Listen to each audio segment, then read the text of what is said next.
sala de aula. E hoje nós sabemos, depois de muitos estudos, que o jogo é o fundamento na educação com crianças. É impossível se educar crianças sem utilizar os jogos. Ô, Max, olha, eu queria fazer uma pergunta, posso? Por favor, né? Estou aqui para isso. Tá. Max, por exemplo, eu aplico o jogo em sala de aula, né? Atividade. O que é que eu posso esperar com essa experiência? Ah, Maria, como a gente diz lá no Rio Grande, você pode esperar tudo de bom. Que Mas bom. além disso, com certeza, nós vamos poder também desenvolver coisas fundamentais para que alguém aprenda. A primeira coisa fundamental que o jogo oportuniza na aprendizagem é a respeitar limites. E respeitar limites, gente, é fundamental. Ele que depois vai ajudar a gente na organização, na realização de tarefas, a trabalhar melhor com o outro, a respeitar a diversidade. Por isso, o respeito de limites, ele é muito melhor desenvolvido através dos jogos e brincadeiras. E eu cito aqui os jogos com regras. Eles são maravilhosos para esta atividade. A segunda coisa fundamental é a socialização. Ora, é claro que quando a gente fala de jogo, a socialização parece estar presente sempre. Quando eu jogo, eu me relaciono, eu troco. Como diria Piaget, quando eu jogo, eu me relaciono com o objeto. Como diria Vygotsky, eu me relaciono com o meio. E como diria Frenet, eu me relaciono com o outro. Socialização é a base da educação para qualquer autor. Na verdade, a coisa mais importante que eu considero que o jogo desenvolve no ser humano é a capacidade de melhorar a sua criatividade. E, gente, quem não cria, não desenvolve o seu pensamento crítico. Fator fundamental para o homem ser humano, ou seja, ser único, individual e indivisível. Um quarto ponto muito importante, e talvez um ponto muito em moda hoje, é que o jogo é uma das poucas atividades que oferece ao aluno a capacidade de interação. Ou seja, de estabelecer aqueles dois vetores, os vetores do Paulo Freire. Aqueles que falam que é importante quando você está agindo, aprender e ensinar. E o jogo oferece essa capacidade de interação. Tem uma máquina muito moderna que está ficando famosa pela sua capacidade de oferecer ao homem a interação. Essa máquina é o computador. E lá a gente joga também, né? E a quinta coisa, e talvez a mais fundamental que o jogo oferece, é aprender a aprender. Você sabe o que é isso? Aprender a aprender? Qual dos três vai me responder? Explica melhor, Max, eu não entendi direito. Explica um pouco. Gente, a Maria que está na sala de aula deve ouvir muitas vezes esse termo, né? Aprender a aprender, aprender a aprender. Hoje em dia todo mundo fala disso, não é, Maria? É verdade. E a gente nem sabe o que é, não é? Por exemplo, não sei Como explicar. a gente fala de coisa que não conhece, né, Glorinha? É verdade. Gostei muito dos teus óculos, sabia? Ai, esses olhos são Obrigada. tão lindos. Tu também tá bonito, Walter. Não vai ficar com ciúme, tá? Gente, aprender a aprender é a capacidade que o ser humano tem de tomar iniciativa, de ir além, de pesquisar, de buscar o seu conhecimento. E nesse novo século, quem não souber aprender a aprender, olha, gente, vai ficar fora do mercado de trabalho. Porque hoje as pessoas buscam seres humanos que tenham iniciativa, que saibam pesquisar. Porque no mundo complexo e tão plural, como diz Morin, só um homem que saiba aprender a aprender é que vai poder continuar na estrada do futuro. E é muito importante, professor, que na sala de aula você desenvolva essa capacidade única do ser humano de poder ter suas ideias e de poder buscar. Durante muito tempo, gente, nós apenas entregamos o peixe. Mastigamos tudo que nós entregávamos ao aluno. Agora, está na hora da gente ensinar a pescar. que vocês acham dessa ideia, hein? Muito Oba, eu boa, achei muito legal. legal. Legal, gente. Ô, Max, eu sempre aprendi que a gente deve seguir um autor. É isso? Na verdade, Glorinha, durante muito tempo se acreditou na educação que deveríamos seguir apenas um autor. Mas quem está na sala de aula, quem é professor, como a Maria, como eu e como os nossos colegas, sabe que na prática, no dia a dia, nós somos todos os autores juntos. Nós somos um pouco Piaget, um pouco Vygotsky, um pouco Freinet, um pouco Skinner, um pouco Rogers. Na verdade, o ato de aprender e ensinar se faz de muitas atividades e de muitos pensamentos. Eu acredito que na educação nós devemos sempre somar Então e quer nunca dizer diminuir. que a gente deve seguir uma linha de educação? Linha de educação? Explica isso aí, Max. Olha, gente, a última pessoa que eu conheço que seguiu a linha, o trem pegou.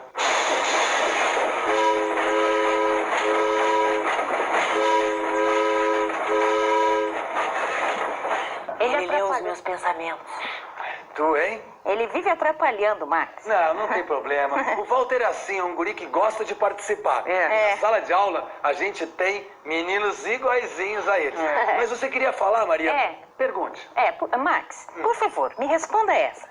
Olha, se eu vou aplicar, né, a atividade, eu tenho que tomar um cuidado, assim, para saber qual é a idade? Eu posso aplicar para todo mundo de qualquer idade, ou menor, ou maior? Como é que é?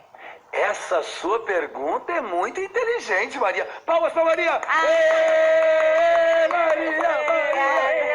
Gente, a pergunta da Maria é muito boa mesmo. Nós sabemos que quando aplicamos os jogos na sala de aula, devemos respeitar as características do nosso público. A primeira delas é a idade. Nós sabemos que diferentes idades têm diferentes reações quando nós estamos jogando, mesmo que seja o mesmo jogo. A segunda coisa fundamental a ser respeitada é a cultura da comunidade. Nós não podemos aplicar jogos que não façam parte do dia a dia dessas pessoas e que elas possam compreender. A terceira coisa é a característica do seu público. Se ele é mais alegre, se ele é mais fechado, se eles são mais tímidos, se eles são mais falantes. Se você respeitar essas três coisinhas, com certeza, quando vocês aplicarem os jogos, vocês vão ter muito sucesso. Muito obrigada, legal. Max. Valeu. Gente, daqui a pouco, Ei, Max. nós vamos falar mais ainda, hein? Oba. Vem cá, deixa eu te interromper um pouquinho. Porque a gente veio aqui pra ficar conversando e a gente não vai jogar, não? Ah, Walter, não te preocupa, porque daqui a pouco nós vamos, colocar a mão na massa. Eu adoro a coisa prática. Mas mão na massa? Literalmente? Como é isso? Sim, daqui a pouco nós vamos fazer um bolo. Tan, tan, tan, tan. Então, como eu prometi para vocês, vamos ao nosso momento de culinária pedagógica. Venham comigo. E aí, turma, vamos fazer o nosso bolo? Aí. Quem é que gosta de bolo aqui? Levanta a mão. Gente, hoje nós vamos aprender uma receita de bolo muito especial. Ela é um pouco diferente dos bolos que vocês conhecem, Como né? assim? Na verdade, nós sabemos que a sala de aula é um lugar muito importante. E os professores são pessoas fundamentais da relação do aluno com a aprendizagem. Certo dia, quando eu estava visitando a minha avó, ela contou uma história muito bacana de um professor que queria fazer um bolo. Posso contar a história? Vai. Era uma vez, há muito tempo atrás, numa escola muito bonita, uma professora muito aplicada. Parecia Glorinha, sabia? Sério? Bonita assim, com os óculos. E era tão comprometida com a educação que nem a Maria. Eu sou preocupada mesmo. Que bom, Maria. Certo dia, essa professora queria realizar atividades diferentes na sala de aula. e resolveu então buscar nos livros. Essa professora, Walter, pegava os livros e lia livros, e lia livros. Glorinha lia mais livros e mais livros. Mas toda vez que ela ia aplicar um jogo ou uma atividade em sala de aula, a coisa não funcionava exatamente igual ao que estava no livro. Puxa, Oh, isso acontece comigo às vezes. acontece muito com a gente, Maria. E você sabe por quê? Ah, Porque na educação não existe lugar para receitas prontas. ah, Mesmo um bolo, quando você faz na sua casa, Sim. cada um usa alguns ingredientes diferentes dos outros. E no seu jeito de bater a massa, de colocar as frutas, ou de botar uma calda de chocolate, vocês gostam de bolo de chocolate? Adoro, que delícia! Com isso, cada um faz um bolo diferente. Apesar disso, todos eles são bolos. E como é que é isso? Como é que é essa tal diferença? Só um pouquinho. Olha o bolo, olha o bolo saindo. Essa diferença na sala de aula... Bate aí, meu amigo. Isso. Essa diferença na sala de aula acontece mais ou menos assim. E eu queria agora que vocês parassem de se preocupar com o bolo e ouvissem o que esse professor vai dizer. Espera só um pouquinho. É muito importante você entender que não existem receitas fáceis nem prontas na sala de aula. Cada professor é o grande senhor da educação no seu espaço escolar. É muito importante ler livros, estudar jogos, descobrir novas atividades. Mas essas coisas todas são apenas ingredientes. Você é que faz o bolo. E para isso, cada vez que você aplica uma atividade em sala de aula, você tem que saber adaptá-la. Por melhor que seja o livro, não importa qual o escritor, cada atividade foi escrita para uma realidade de pessoas. Você se lembra o que a gente disse antes? É importante respeitar a cultura, é importante respeitar as características de cada pessoa. Portanto, gente, para que o seu bolo fique excelente, lembre-se, os livros, as dicas, as aulas são apenas ingredientes. Você é que faz a mistura.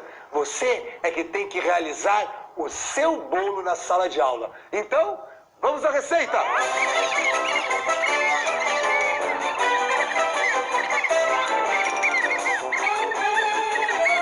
Agora, para completar, vamos botar uns 2, 3 livros, que é para o nosso bolo ficar inteligente.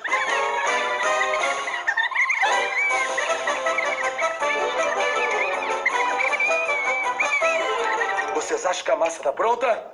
Não. Não? O que falta na massa?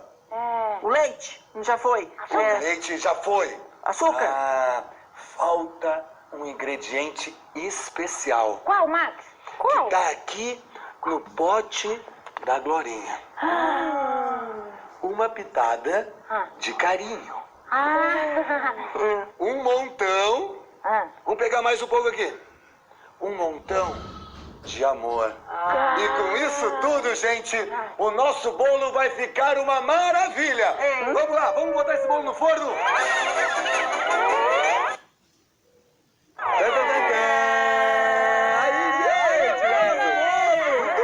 Parabéns, galera! Bom, gente, espero que vocês também tenham gostado do nosso bolo. Mas vamos continuar a nossa aula, né, turma? Atenção! Vamos, diga. Gente, tem um aspecto ainda muito importante dos jogos que a gente não conversou. Qual? É quanto o caráter competitivo do jogo. Competitivo. Olha só, Max, eu não gosto de perder, não. Mas alguém tem que perder. O jogo não pode só ter ganhadores, Walter. Desde que não seja eu. Gente, calma, não briguem. Vocês, como educação, durante muito tempo deram muita ênfase aos jogos competitivos. Nós sabemos que na primeira infância e mesmo depois na educação com crianças, é muito importante que ao invés dos jogos competitivos, a nossa base de relação com os jogos seja de jogos que desenvolvem a cooperação e a colaboração. Ei, pessoal, escutem o que diz o dicionário.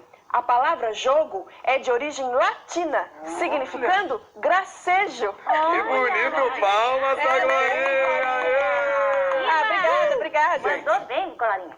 Obrigada, Maria.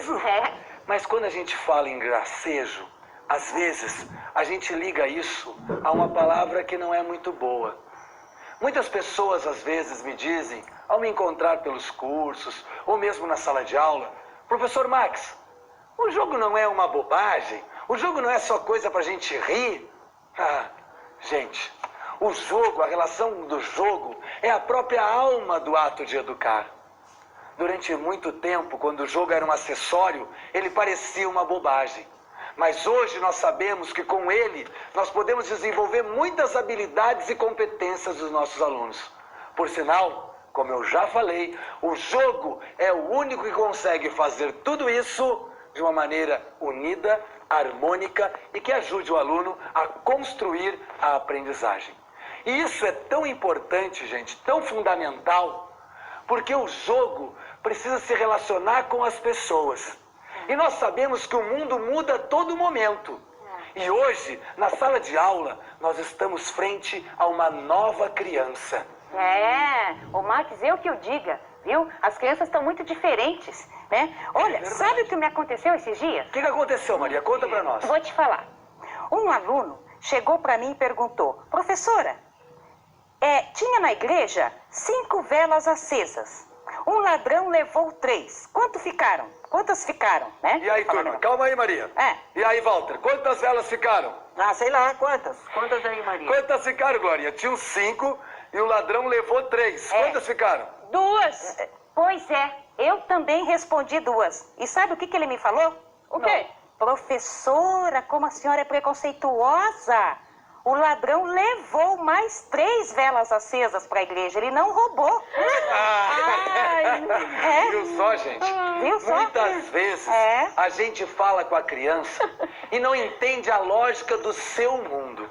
E para que a gente possa trabalhar o jogo na sala de aula, a gente tem que respeitar isso, as características da nova criança, o seu novo estilo de ser, a sua lógica ligada com a vida e não somente com os livros. E o exemplo da Maria aqui é excelente, porque ele demonstra o quanto nós temos que evoluir. Paulo Freire já dizia, não se pode ensinar a uma pessoa a escrever uva se ela nunca viu uma uva. Rubem Alves, que não se pode dizer para ninguém como é o cheiro do coentro, eu tenho que respirá-lo. E assim é na sala de aula. Você tem que esquecer essas respostas prontas e descobrir que em cada momento, em cada dia a dia, em cada ação prática que você realiza, existe uma verdade, que é única e que faz parte daquele momento. E respeitar a verdade de cada aluno é a essência da educação. Por isso, professor, aprenda que jogar é saber viver.